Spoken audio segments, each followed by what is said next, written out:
So the road ahead for solar, wind, and bioenergy. So where are we going? I tell you, I feel we're in a very interesting times. Not only yesterday when we had the conference, I was grilled by a couple of questions. What's happening in the US, and are you all going crazy, and where are we going with all this? And so I said, I cannot talk for administration, so I leave this out. I'm a scientist and engineer, and so we're talking about the research we have to do, because that's something which I think is dear to my heart, and we have so many problems on our planet. We have to move together and solve this. So with this, let's dive into this. Just for you, NREL. So this is an important year for us. So we're turning 40. So we have our 40th birthday this year. So we started SERIS, the Solar Energy Research Institute, on the foothills of the Rocky Mountains. And I was able to, in this year, to meet some of the very first people who actually worked at NREL. And they was telling me the story that people thought that they are this hippies on the foothills of the Rocky Mountains, and they're working on something which is called solar. And they think that this might have an impact in the future to produce electricity. Well, you let these guys dream on, it will never be relevant. That's how it started. And look how far we came. When you look at this, it's definitely relevant. It's more than relevant. I think it is one of the big future developments that we're seeing. So over this 40 years, there's a big journey how renewables morphed into something which is now not just this crazy idea of a couple of hippies working on this. No, it is the major future, in my opinion, how we will produce electricity in the coming years. So we have about 1,700 employees. So this is the newest facility here. What you're seeing in this picture, it's the Energy Systems Integration Facility. We will talk about this because that's how we're integrating all these technologies will be one of the big challenges for us to come. So we have a lot of partnerships with industry. And again, our campus operates as a living laboratory. So the building on this side here, there's 3 office buildings row to row.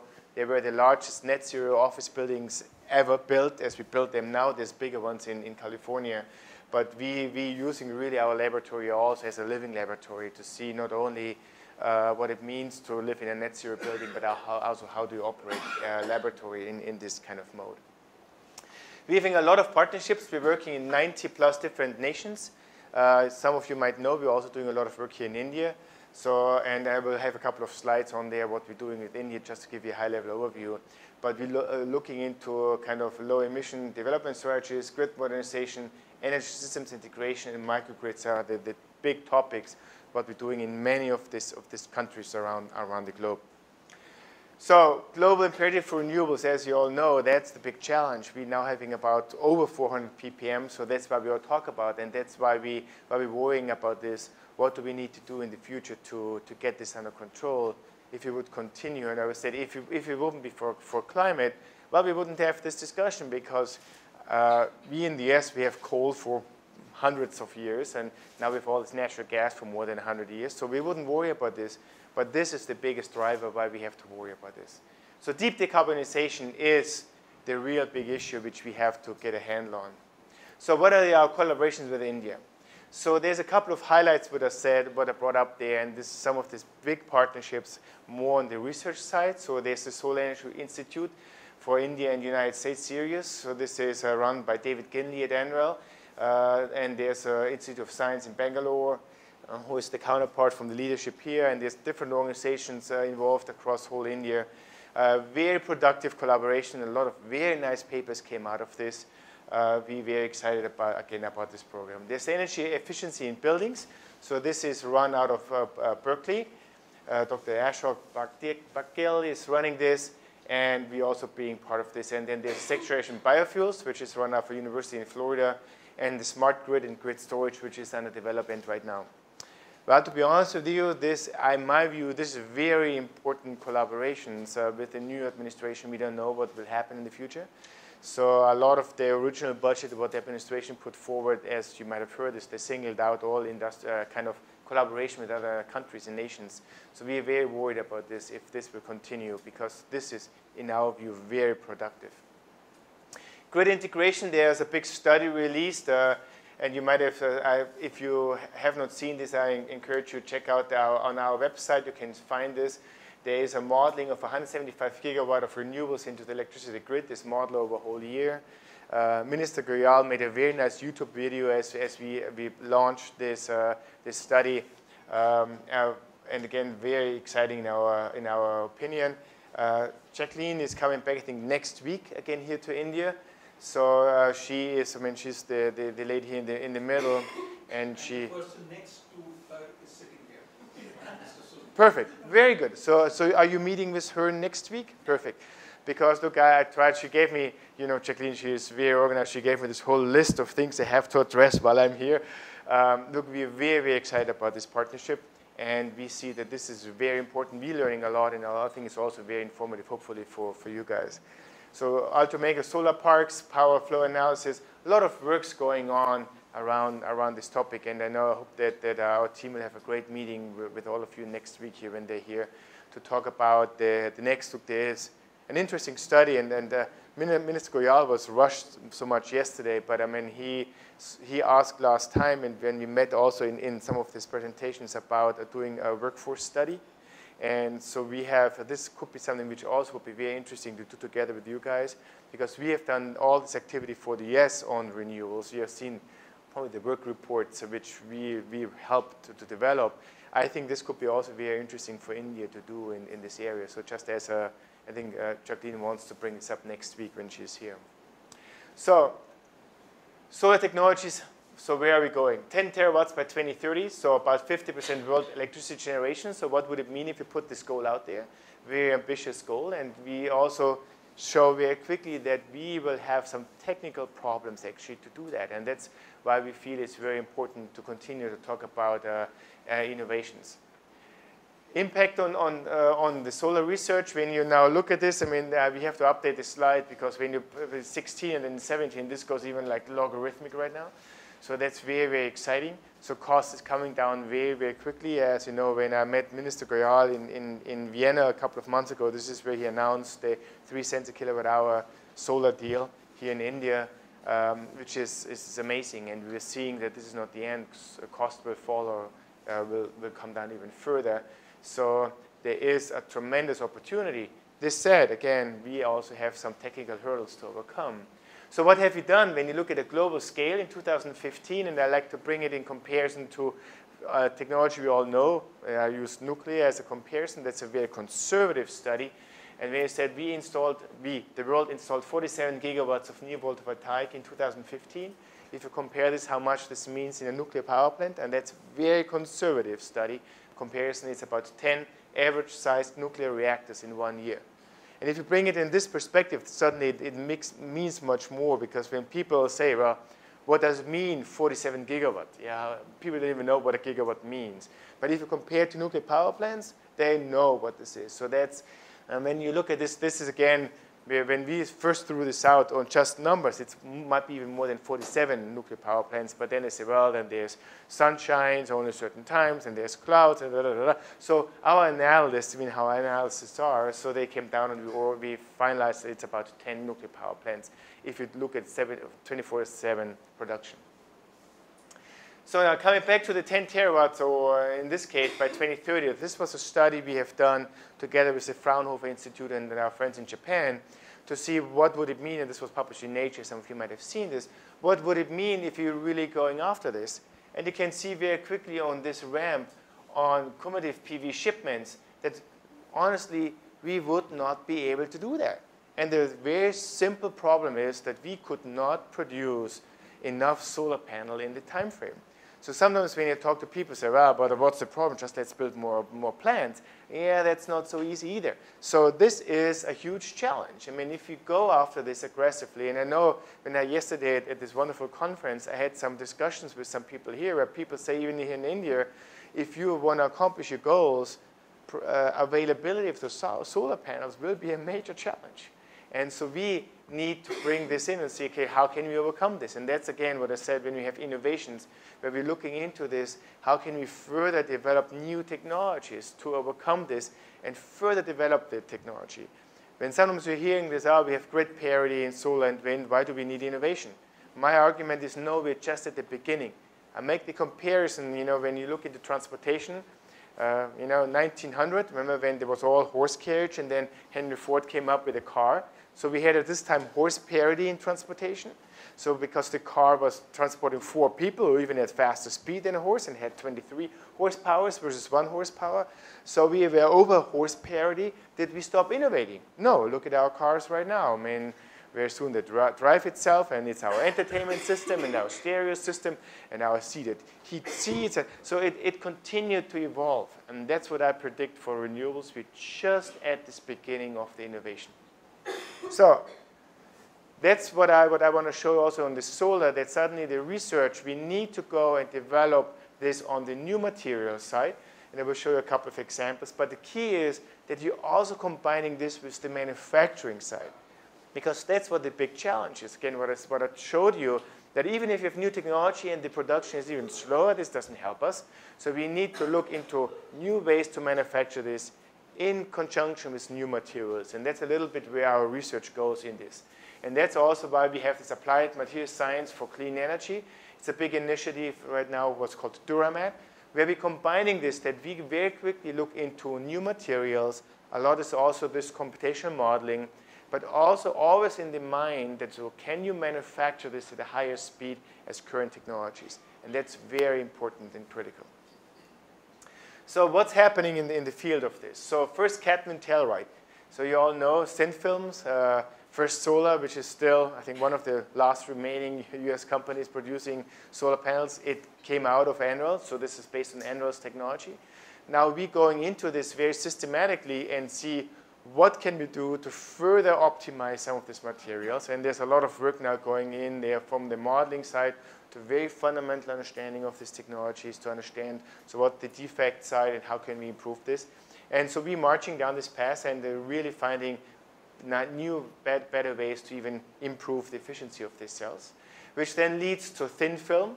So there's also a big research going on so that you say, okay, it's the thin film below, but we learned that the glass on top is a major barrier.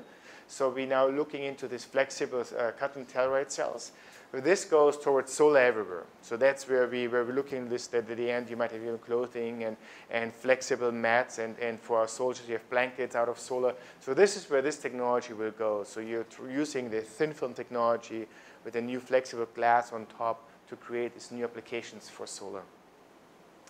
Then the next big issue what people are working on is in double junction solar cells. So the idea is, can you use current technology and take a second layer on top of this to improve the efficiency? And when you look at this right now, with this technology where we're using this gallium indium phosphide on top of a regular silicon-based solar cells, you can increase the efficiency to about almost 30%. So it's another boost in the technology to use current manufacturing method. You're overlaying with a very simple method, a second layer to increase the efficiency. And then there's new manufacturing processes. And this is one of this where we're very excited. This goes to this multi-junction solar cells. You probably all have seen on the Mars rover.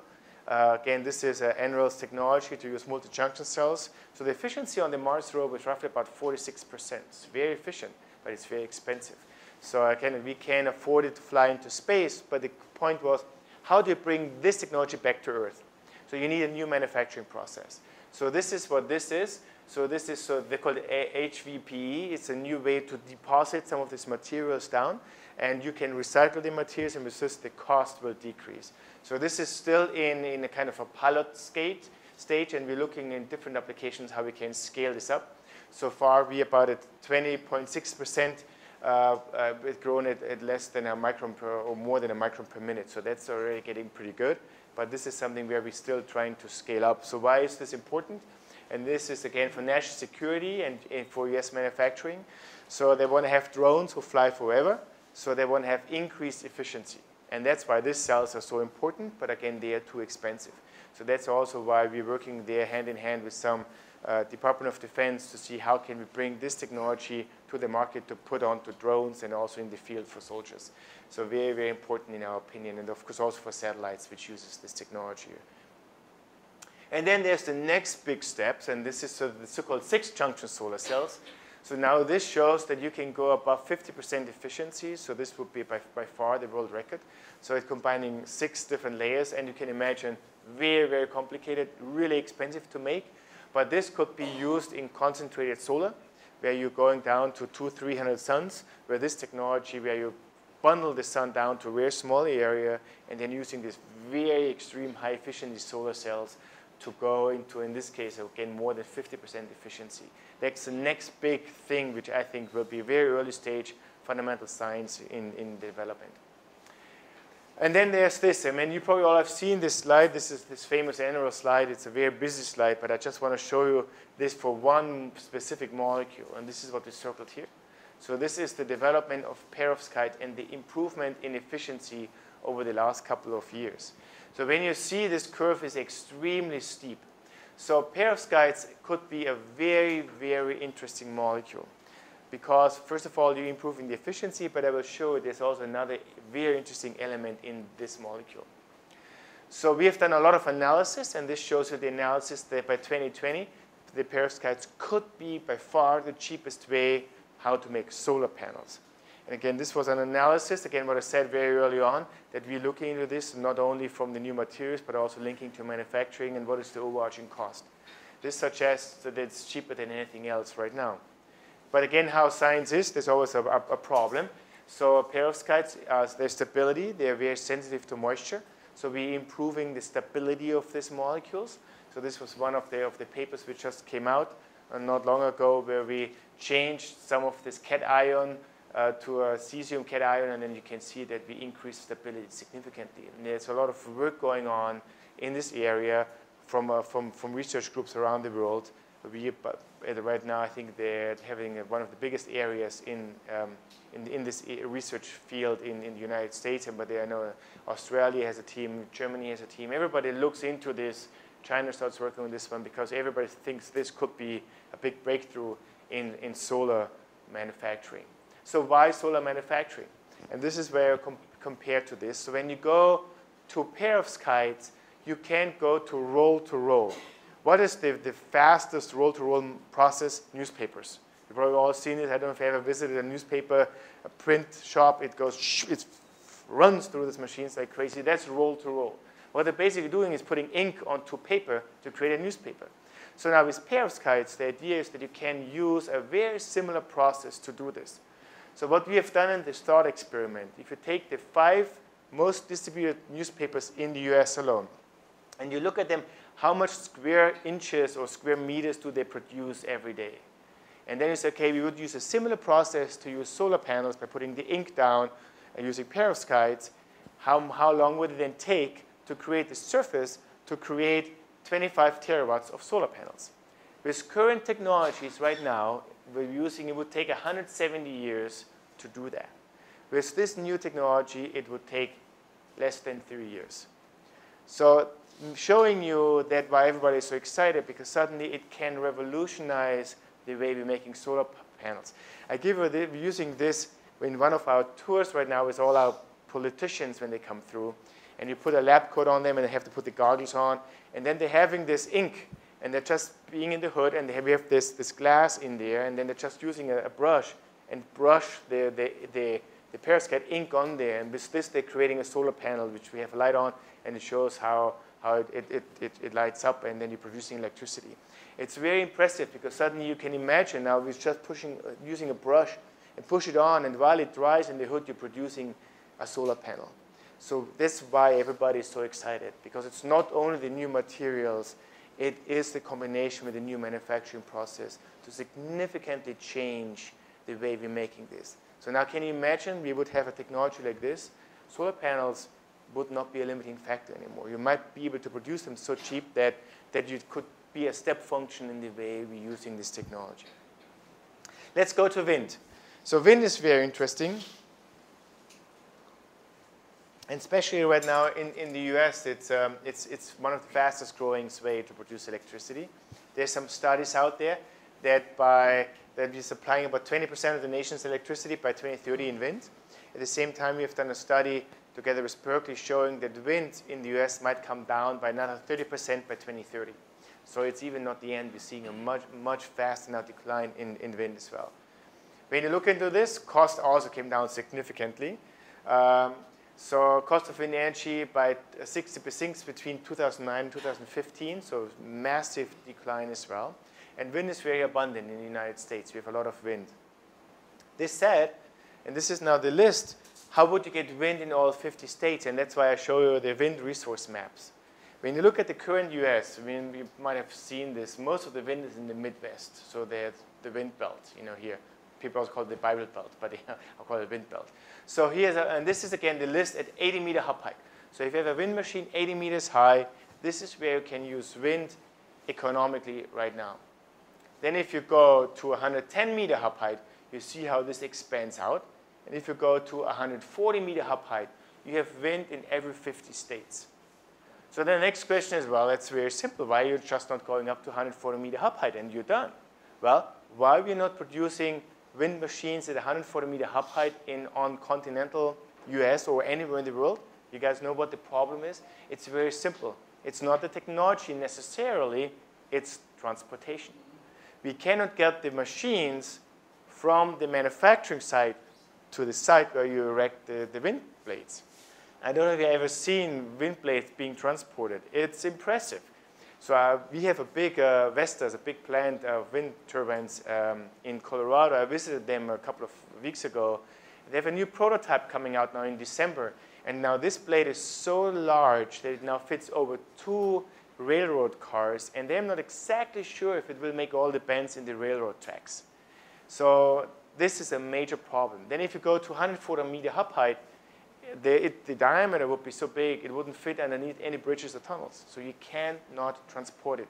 That's the limitation right now in wind. So what are we trying to do? Again, one of the step functions, so this is our wind side, so this is towards Boulder. You see this is our current machines. This would be a machine at 140-meter hub height. So this, again, is a big beast. So they're making these machines. Vestas make them right now, but they're all for offshore. They're making them literally on the shore, which they put on a barge and barge out. And then I talked to the manufacturing guy at Vestas. I said, this machine will never, ever be installed on land. And so why do you say this? Because of transportation. So the idea is, what about if you make it on site? What technology would we have to do to make it on site? Not transporting it all, make it on site. This is where new technology comes in, new materials, so that we might use thermoset plastics. We might use additive manufacturing to make the molds. So that's what I say, one of the step function changes potentially in wind coming in the next years. That's one of the research facility we have on our wind side, where we're looking into ways to infuse this is laying out the mold with glass fiber. So can we use different technologies, where I say thermoplastics instead of traditional epoxies? What can we do to develop the technologies to make this on site? That's a big challenge to come. Let's talk about bioenergy. So it's very interesting when you look at bioenergy, when you're seeing the significant improvement and also investments in solar and wind. Bioenergy is lagging behind. So when you look a couple of years ago, we said, well, we want to do all this deployment, and it didn't happen. So why didn't it happen? So I think in this industry, there's a lot of challenges still ahead of us. And this, again, what we're trying to explore is now from different angles to overcome some of these problems. Because, again, biofuels is one of the very few opportunities we have to create sustainable hydrocarbons. And we need to do this to decarbonize our transportation sector, which is a big challenge in this area. So there is progress must made. The problem right now is we are still on the path to create ethanol out of lignin cellulosic materials. But again, the problem is ethanol will not replace diesel or jet fuel. So we need to continue to improve and develop new technologies to go to longer hydrocarbons. And this is where the big challenge is right now. So again, just a couple of examples here in enzyme optimization. So we have a long history in improving cellulases. There's a lot of work being done. Some of you might be familiar with this work here. So great progress, but again, we still have not overcome this recalcitrance issue. Lignin cellulosic material, I mean, nature over the millions of years did a very good job that this is not so easy to being digested. That's the big challenge we have to overcome. So now where's the key research going in this, what we now call bioeconomy? So first of all, so how can you use co-processing of pyrolysis oil? So we're doing this with NC Corporation. The idea is, can you create new ways to to take pyrolysis oil and produce some hydrocarbons. So we're moving into bioplastics with acids and alkenes. I'll show you examples here, and new chemicals. That's a big area where you're trying to combine this together with the biofuels. So frankly, what I'm seeing right now is this big trend that you can say, okay, you're seeing electrification for our transportation, for commuter traffic. You still need biofuels for airlines and ships and heavy-duty trucks. But then there's also the biomaterials coming into play more and more, and pretty fast right now. So lignin is a big issue. So right now, we're just using it to burn it, to produce the energy for some of these bioprocessing plants. But that's a waste of hydrocarbons. So we're looking into this, what else can we do with lignin? So we're using this, what we call this funnel technology, where we're trying to take lignin through one of the precursor molecule, in this case, the acetylcoenzyme A. And then from there, you're building biomolecules through catalysis. And this seems to be very, very positive. And I mean, there's a lot of nice work going on this one. And this can significantly improve the economic of the finished fuel to less than about $1 a gallon, which would be our milestones and goal. Then the next big thing is materials. And there's this one example is what I'll show you on carbon fiber. So we have this consortium between NREL in Idaho and then a couple of companies in Boulder and Mines and Oak Ridge to see how can you use biomaterials and can you create carbon fiber out of this. So the idea why carbon fiber, you all know that carbon fiber is not only used in sporting goods and more in cars, but it's also interesting for construction and tunnels and bridges, but it's too expensive. So how can you make it cheaper? So we thought, okay, what about using biomaterials for doing this? And so the first calculation showed that, yeah, you could perhaps do it even cheaper. And now we did this, developed the technology, and now it's on a small scale, and it shows that we can produce carbon fiber cheaper right now than when you're using this, which is acrylonitrile, which is the same precursor you're making out of biological material versus natural gas. So it's cheaper than making it out of natural gas. So the process is using biomass, sugars, you're going to acrylonitrile, which you then form carbon fiber. So now we're in the process of scaling this up. And we're very excited about this technology because you would bring this into the rural America. We also have the biomass growing. So you would create jobs in this area as well. And then there's other examples where we're going to other platform chemicals. So muconic acid is one of them, where we're using different processes to go down to this called bioplastics, which would be biological biomass derived, which can be used in many different applications. Again, this is moving quickly right now, and we see that this also could be a very nice bio-derived platform for some of these bioplastics. And then there's the outlook for some of the future, and this is again a paper we had in Science not long ago, where we ask, okay, what about if you combine some of the nanotechnology and the solar materials? They use cadmium sulfide here, and we were using this and replaced some of the enzymes, the energy-creating enzymes, to drive the reduction from N2 to ammonia. So this is now a model where we're using this cadmium sulfide molecule together with an enzyme to drive the reduction, which is very interesting because suddenly you can go and produce potentially that you can use light to drive the reduction from N2 to ammonia, which you all know will end up as fertilizer, and it also produces a pretty significant amount of hydrogen. So we're using this as a very fundamental process to understand electron flow through very complicated enzymes, but the end application might be that you're combining solar with biological process to drive reactions, which so far, this was the first paper where somebody could show that they can use light to drive a major reduction within enzymes. And then the energy systems integration. Now you have to bring it all together, and that's a big challenge right now. So we have this energy systems integration facility. That's our newest facility, where we're looking into this from renewable electricity to grid integration, vehicle to grid, renewable fuels to grid. So basically, how can you link and tie all this together? And how can you do this in a safe way that not everybody hacks into your grid? So that's the big challenge of this facility. So why is this important? I mean, you all know the duck curve. I mean, I always say I'm not a big fan of the so-called duck curve because it's shown from a utility almost in a negative way, because they always talk about this, look, if you have solar on the day and then you have this big ramp up. But frankly, I mean, it is a problem if you go to deep penetration of solar. How do we overcome this? How do we ramping up some of these big swings we're seeing in our grid? Also, this study shows it's very interesting because this is the load and the net load in comparison to wind. And suddenly, because of the flexibility of wind, we are seeing steeper ramping times in our grid systems. That's a big challenge, how we have to overcome this and how do we manage this. So you can manage this on two sides. So you can manage it on the supply side and also on the demand side. Storage will be important on both sides. So this is now more and more the key. When do you need storage? Is it by 30, 50, 60, 70% of renewables? Nobody really knows exactly. Sooner or later, we will need storage, and it has to come.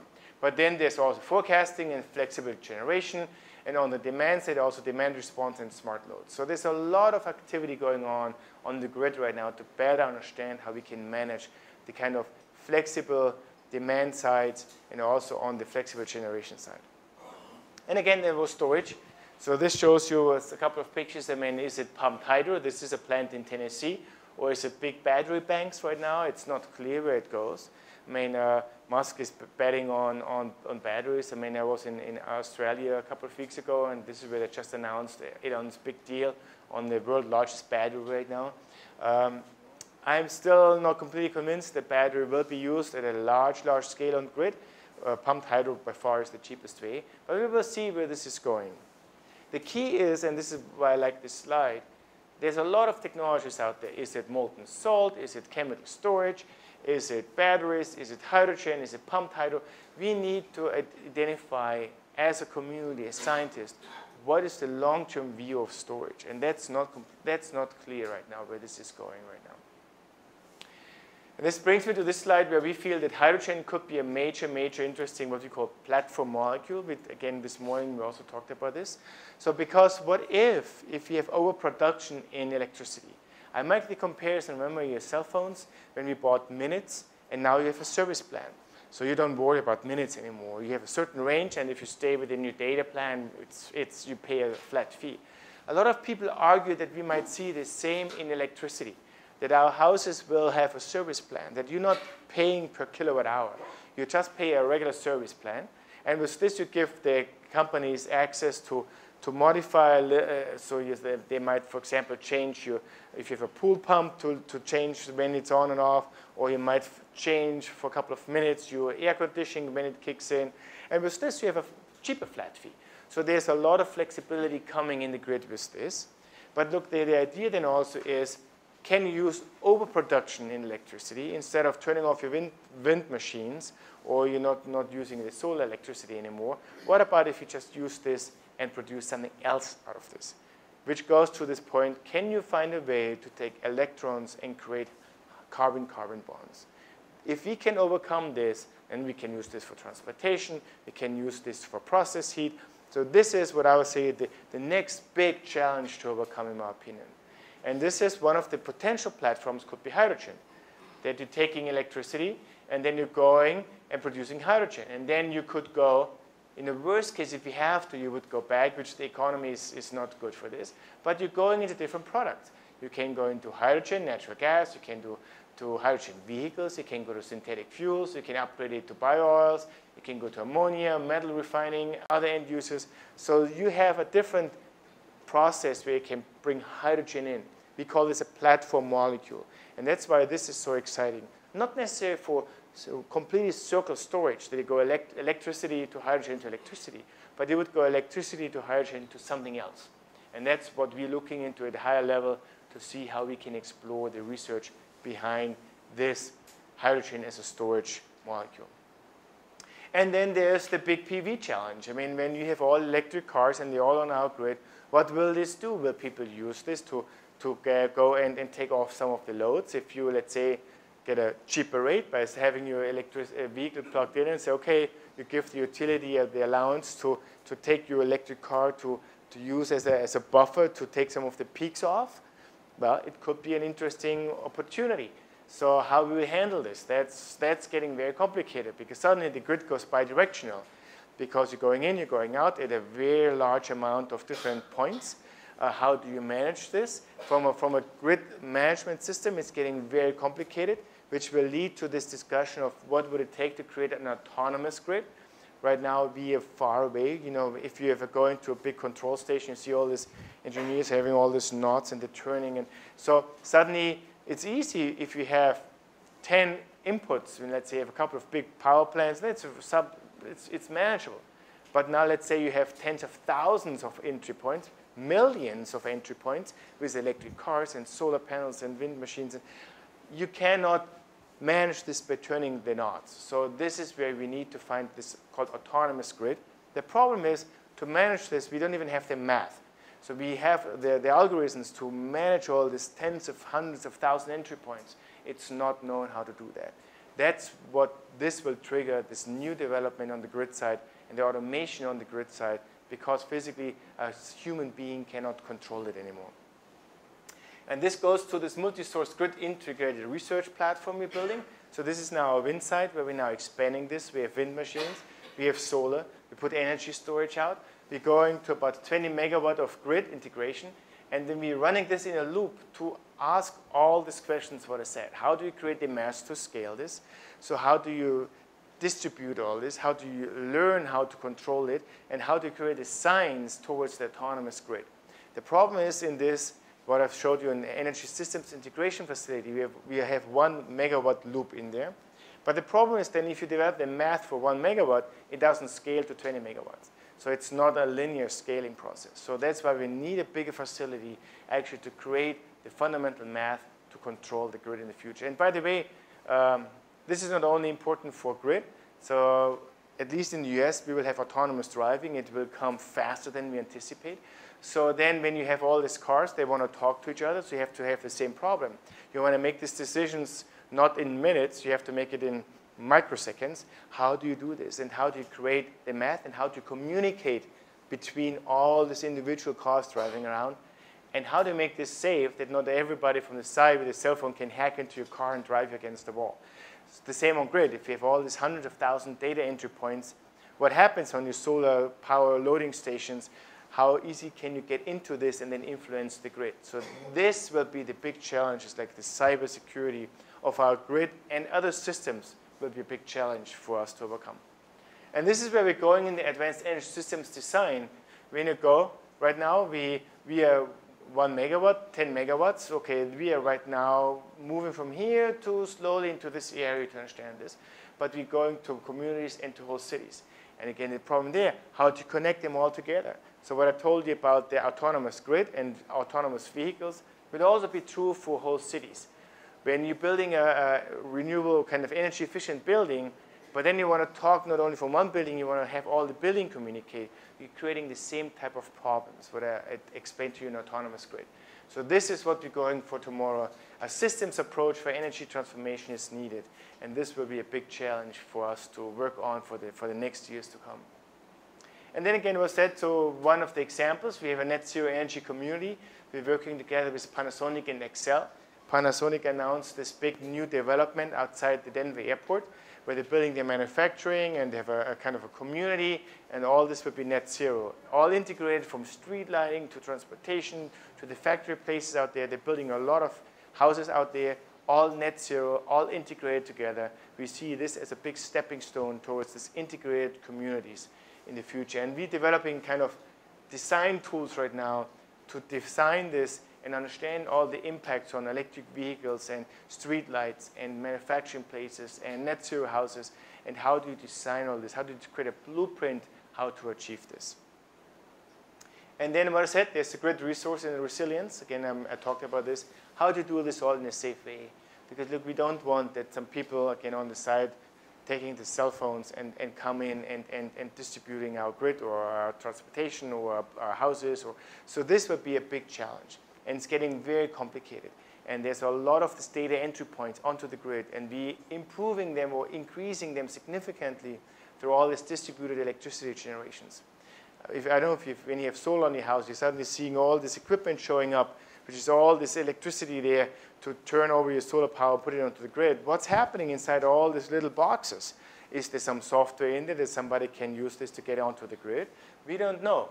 And that's what the big challenge will be. How do you keep the bad guys out? And this will be a big, big challenge for the years to come. And with this, the best way to predict your future is to create it. Abraham Lincoln said this many, many years ago, and I think it's still true. And with this, I thank you for your attention, and I hope we still have time for questions.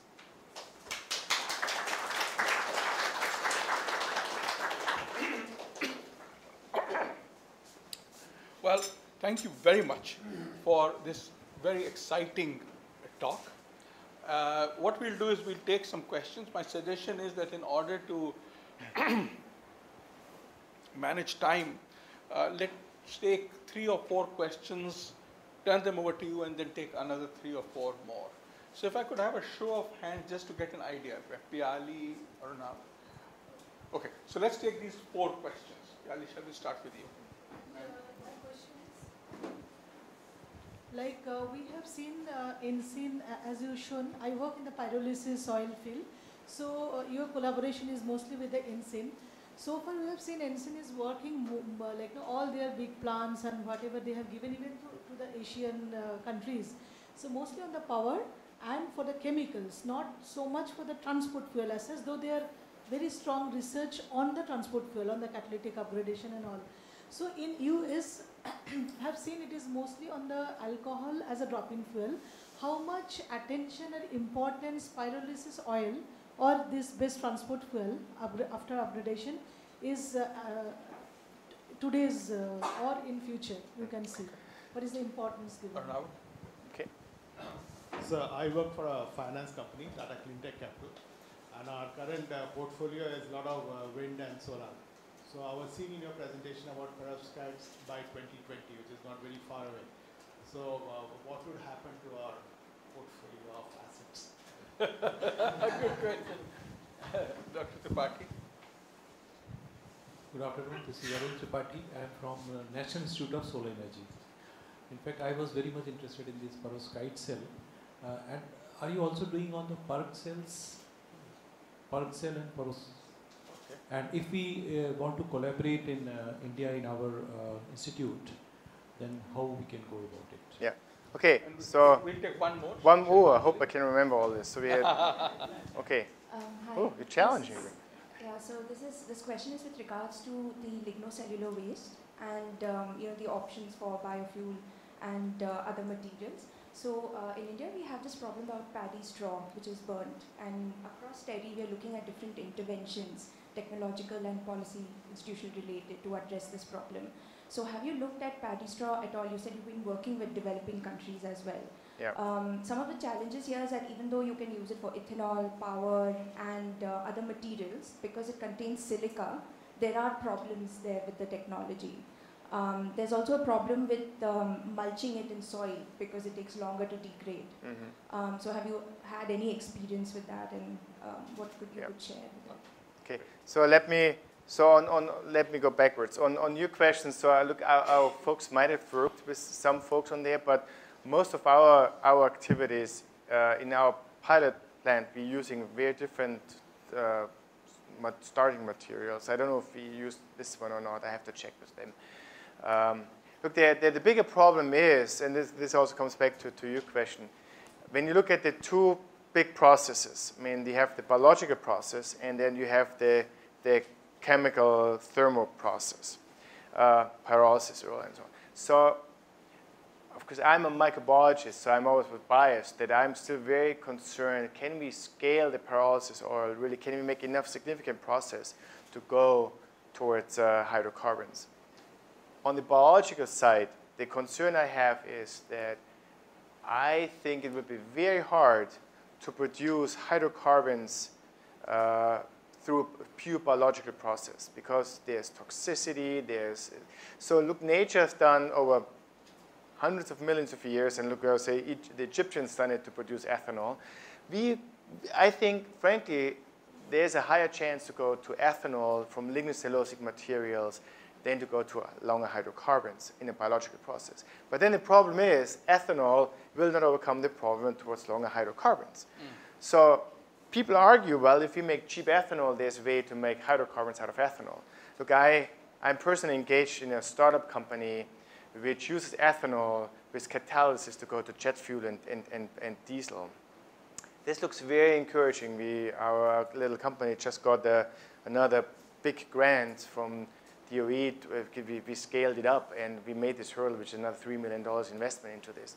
So if we could find a way to create ethanol to hydrocarbons through a catalysis process which is cheap and bolt on to current ethanol plants, then I think we have a chance. If this does not work to go from ethanol to hydrocarbons, then we need to go through pyrolysis oil, which has its own problem. But right now, when you look at this, and look, when there's one company in there, but we having a very large research program on pyrolysis oil. So I think that right now, this is competing technologies. So look, I don't know about your case exactly, but so send me an email and I can check with our folks if they have worked with this one. So on pyrolysis oil, again, so we have much more than just this. This is one of the companies. And you're right, I mean, they're going also to chemicals, but they are one catalyst, and they haven't talked much about this. We'll go to hydrocarbons and jet fuel. So we're working with them to scale this up. So now there was the finance question and then also the science. Look, I mean, I think this is out there. When you see on Perovskites, the first startup companies now are knocking on the door, and we're having now 2 companies working with us. So they propose that they will have panels coming soon. Well, there's a long way to go because look, if you do financing, how do you know if the panels will be still functional in 20 years? This is a challenge. But look, my view is I'm not so worried about the financing side, to be honest with you. I'm more worried on the science side. Because if you can show that, yes, you can stabilize the molecules, you can combine it with new manufacturing processes, the rest will follow. Again, as a research organization, we're in the earlier stage. The financing is your problem. So I don't worry about this because at the end, if the technology is superb, it will sort itself out. So and then you had the question on the technical side, which I forgot. There is another PERC cells. PERC, PERC, yeah. Yeah, well, yeah. Look, I mean, you as an organization, you have to specialize in certain things. As you know, we have from our area, we're working on the multi-junction cells. We're working on thin film. We now get into silica again. Over all these years, we haven't worked in silicon. So now we're going back into this because we want to combine this with our technologies, and we're working on perovskites. So that's our big areas. Okay, but as an institute in India, can we also join your the National Institute of Solar Energy is in a sense the old SERI of India. Yeah. So look, I mean, the problem is to send me what your interest is. So look, I mean, when you look at the construct what we're doing, you know, on SERI, I don't know if this is part of this. I don't know. I have to check with Dave. Look, this is a very fast-moving field, and I think, especially what I think would be, in my personal view, interesting from Indian scientists to be part of this community. So what if we are successful in moving this forward? How do you make sure that the supply chain is not again all moving to China? That's what our worry is, frankly. That is, how do you move? But I tell you, the competition is serious because when you look at this, what we've heard, China probably spends 10 times as much money in perovskites what we spend in the US. Okay. So they are ramping up significantly. And you all know there's this big program, a lot of the scientists moving back to China and building then the groups there. So we don't know where all this is going, frankly, but I think it could be one of these game changers. But look, it will not happen in the next 2 or 3 years. I would say it's more the next 5 to 10 years, what I see as a window. Okay. Oh, a few more questions. Dr. Dubey, Sanyukta. Okay, let's take these two. Sir,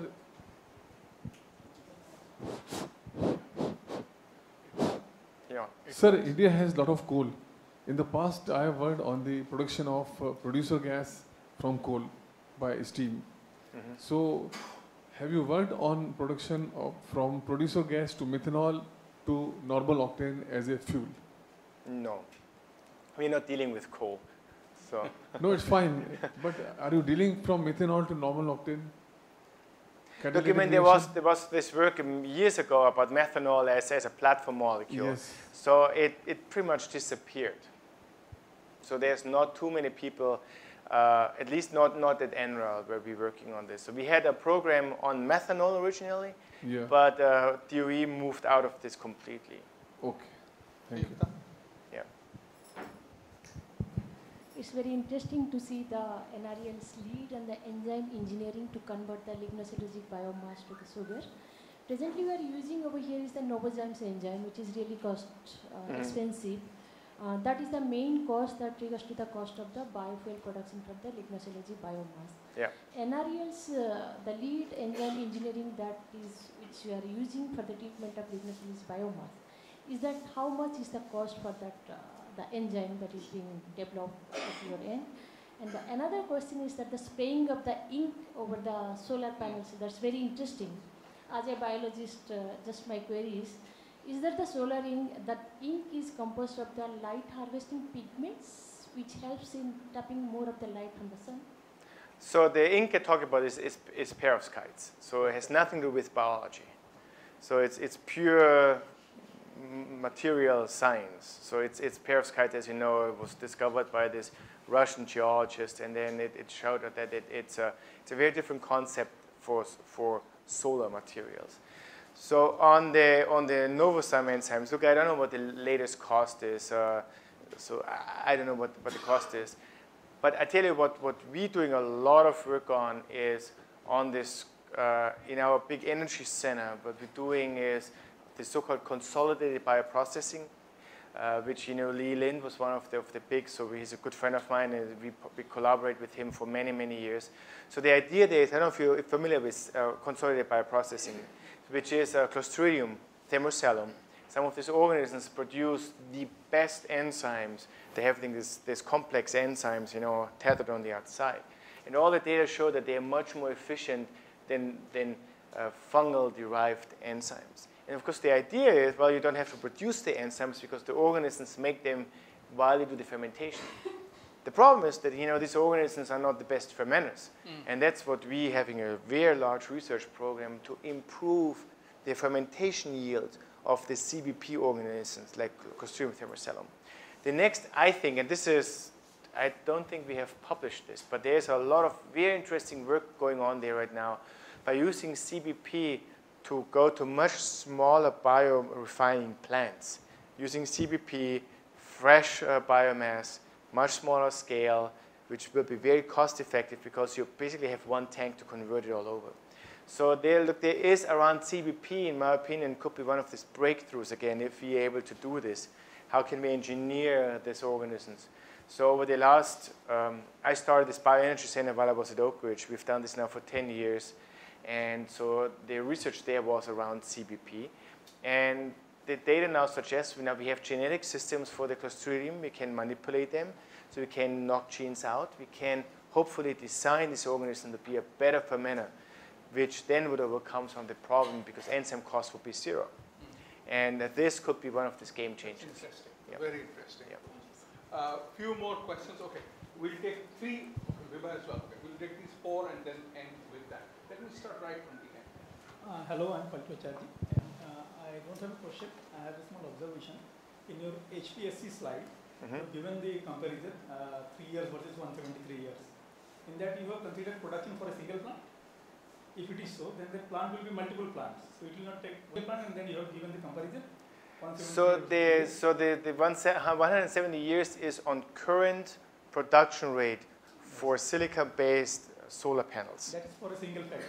So if you have a multiple No, that's the current. Look at the current production rate. If you go to 25 terawatts. Yes. Okay.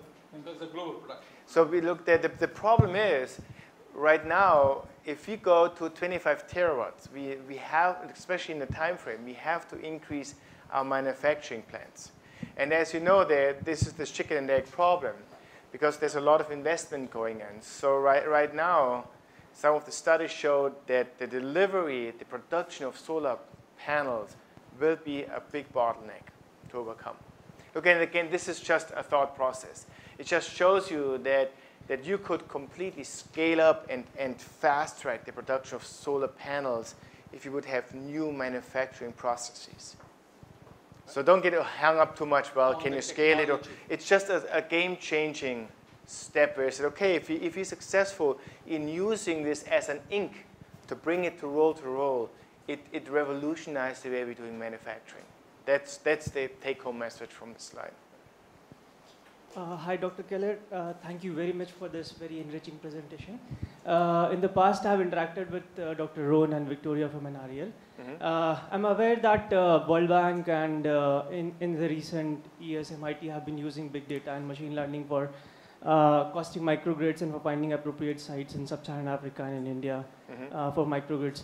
What is NREL doing, and if you are working on big data and machine learning for microgrids? Why am I talking about microgrids? Because my team at TERI works with grassroots communities. We work in energy access and we deploy solar panels at last mile locations. Look, I think this is one of the, I think, very exciting collaboration possibilities we have. So we're doing actually a lot of work in microgrids. Let me start with probably the one which might be not known to you. When you look at some of the military bases, they're all moving towards microgrids right now. So Miramar in San Diego, this is the big where a lot of the Marines are located. They completely moved to a microgrid system that they have now, and we designed it for them and work with industry, where we have solar panels combined with storage, that they having a system where they can completely shut off their electricity if there's a grid failure or some bad things happen. They still are completely operational. You can be isolated. Yeah. So why is this important? And again, that's something I can share because this was in the news all over. There was a case where one of the drones were following one of the very bad guys, and then where the drone was controlled from this base, they had an outage, and they lost contact, and the bad guys disappeared, and they could not do their things. So this led to this where it's okay, now we have to make sure that this is not happening. So microgrids will play a major role for this. The next big thing is what we're doing is what you might have heard. We're doing a lot of work with islands where we're building microgrids.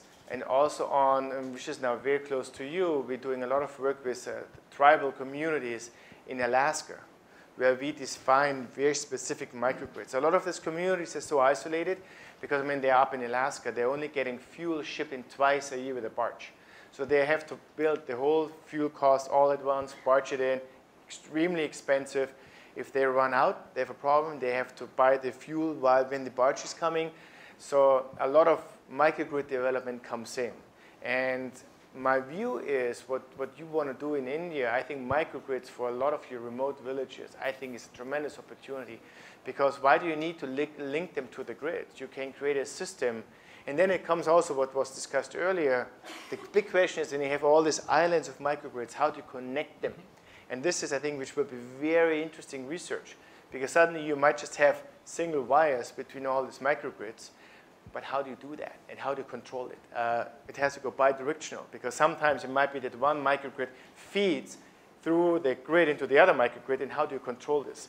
So it's a very interesting research area. So we're doing a lot of work in this one. So I encourage you, reach out to us because I can see a lot of very nice synergy between what you guys want to do and what we are doing.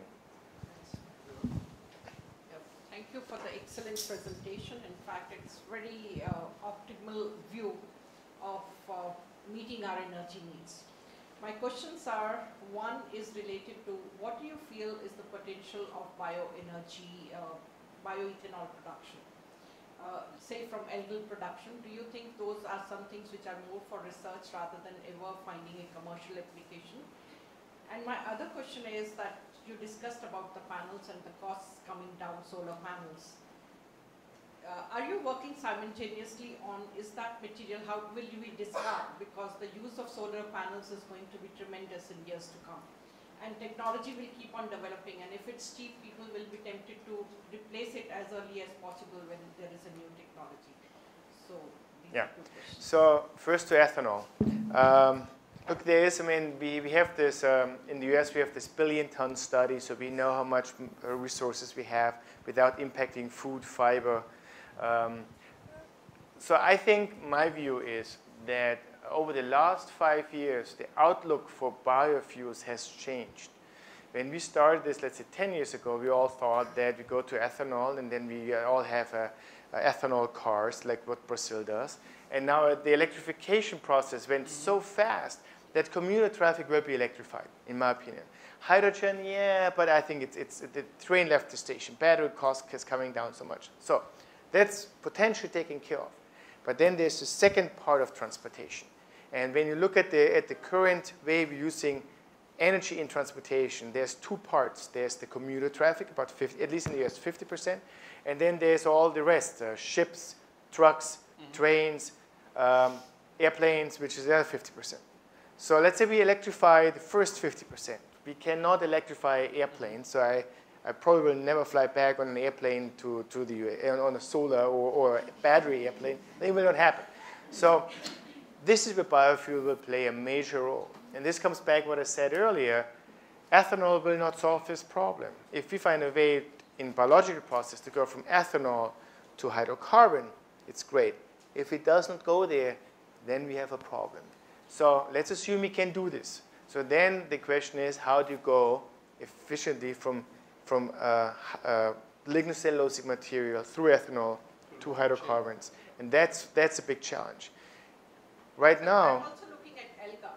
So let me get to this. Let me get to this. So on the lignocellulosic, I think this is the best opportunity. Now algae, I'm very skeptical about algae. Because when you look at algae, look at my prior job, we worked on algae in the area of producing chemicals. You know, I mean, the best way is where algae doing is this antioxidants, astaxanthin as an example. But look at the cost. The kilogram cost it's very expensive molecule, and even there, they barely break even. So now when you drop this from almost $1,000 a kilo down to almost nothing for fuel, it's a challenge. So this said, I think algae can be still very interesting for producing certain chemicals. But I don't know if we can scale it to produce fuel. Because there's the water, there's the way we are isolating them. So I am still, look, even NREL, we're doing some research in algae. But personally, I am skeptical if we can scale it for fuel.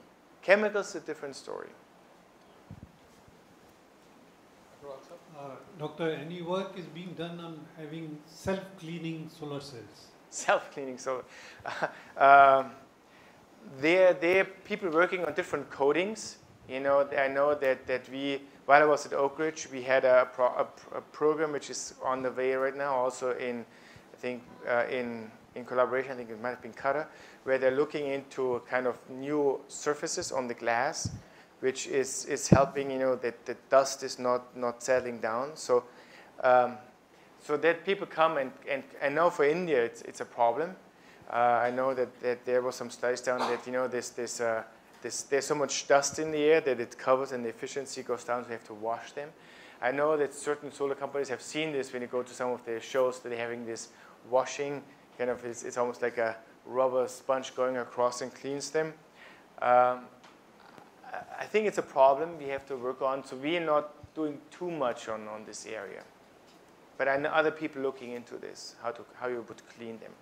But then, of course, how do you do this? If you can, a lot of this area, you have a lot of dust, you might not have enough water to do this. So it will be a challenge. Yeah. We'll take the last two questions, Banwari and Shirish. Yeah. Sir, silica may be limiting factor for such large plant that we have. That is one thing. Another, can we reuse after the life of solar panel is over? Can this material be recycled or reused? Yeah. Look, I don't know who is working on recycling and reuse of this material. I think it's a very important question, and I think it's also what you ask. And I agree with this. So I don't know if we have a lot of efforts in this area right now. I know what we have done on the beginning when you look into, let's say, new molecules like cadmium sulfide, or even then what we're doing now is perovskites. What is the full life cycle analysis? So when you look into this, especially if you really scale it, so this comes into the discussion, how would you, is this a problem if you put all this in your landfills and then you produce a toxic landfill?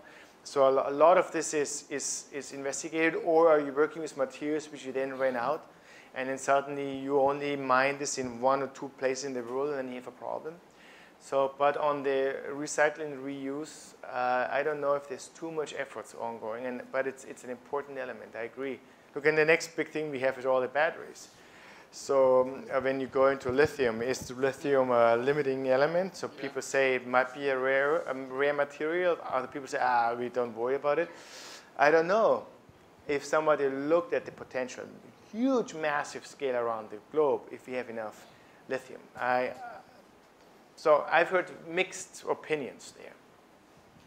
So, same problem with battery materials actually for recycling. Yeah. And also, I would like to know what is the status, how you're looking at solar thermal, mainly from, not necessarily from power production, but from industrial production and other solar fuels and other applications of solar thermal. Yeah. So again, what I said, batteries, you are absolutely correct, but not also batteries. Look, we look at all the cell phones. They have all this rare earth in there. So I know that there's one critical material hub, which is run out of a smaller lab, and they're also looking into recycling of some of this rare earth out of electrical devices, and then also they're looking into other areas. So I think that's a very important element. So, and then on thermal solar, I think it has a very important area, and when you look at this on a decarbonization, there's the three big areas. I mean, it's buildings, transportation, and industry, which are roughly a third how we're using energy. So we can decarbonize the electricity generation for buildings. You can pretty much electrify everything in the building. That can do this. Transportation, we talked about this, that we can electrify the commuter transportation, but not necessarily airplanes and ships, so we have a problem there. And then there's industry. And industry requires, a lot of these places require process heat. And a lot of this is very hard to electrify. So how do you create the necessary process heat to decarbonize industry? This is where, in my opinion, thermal solar could come in, because you can produce a lot of process heat. The other interesting element is, and again, look, this is also what I think they built this new thermal plant in Australia. Suddenly, you're building a lot of storage into this. So where solar is, well, as you know, at night there's no sun. But if you combine a solar thermal plant with storage, you could actually use this for the night times because of the storage capabilities. And which comes back to what I showed you on the storage slide. Will it be chemical storage? So will it be molten salt? So could you, for example, taking all this solar thermal and create molten salts, which you know you can store for a long period without losing any energy, because the chemical process. So suddenly you could build these big banks of storage for potentially even seasonal elements. Mm-hmm. So this is where I think that this could be. It's very hard to, when you look at this in the cost to solar to PV to thermal solar, the cost structure is not there, but there's the element of storage. And when you combine storage with thermal solar, it can be very interesting in my opinion.